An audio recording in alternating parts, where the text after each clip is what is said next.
that can't be printed. Every generation has a choice, to repeat history or to rise above it. The creature thrives on repetition. Humanity thrives on awakening. You don't defeat it with outrage. You defeat it with outrage. You defeat it with awareness. Because once enough people understand how the system works, its foundation of illusion begins to crumble. Remember this truth. Debt is a tool, but it's also a test. Used wisely, it can create leverage. Used blindly, it creates slavery. Every empire that fell learned this too late.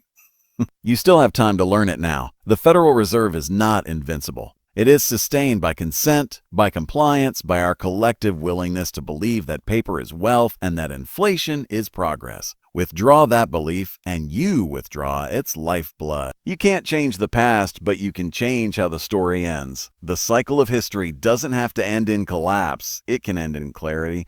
The moment we start demanding honest money, honest accounting, honest governance, the creature will starve. It can survive corruption, but it cannot survive consciousness. We are standing at the same crossroads that every civilization has faced. One path leads to the comfort of illusion, the other to the challenge of responsibility. One keeps you a subject, the other makes you sovereign. Every great awakening in history began with individuals who decided to stop participating in their own deception. You can be one of them. The pattern of money and power may be ancient, but so is the human spirit's desire for truth.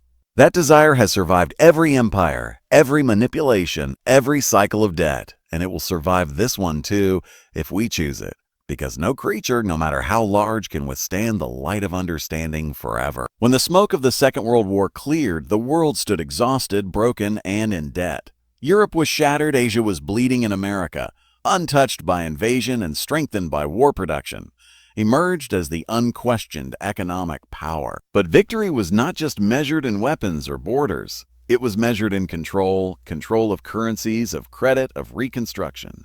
And at that precise moment in history, the creature from Jekyll Island took its first global breath. Because when nations are on their knees, debt becomes diplomacy. The winners rebuild the world not only with bricks and steel, but with loans and ledgers. In 1944, at a quiet resort in New Hampshire, the architects of finance gathered again, this time in the open, to create a new monetary order. They called it the Bretton Woods system. Its purpose, they said, was to prevent another depression and ensure lasting peace through economic cooperation.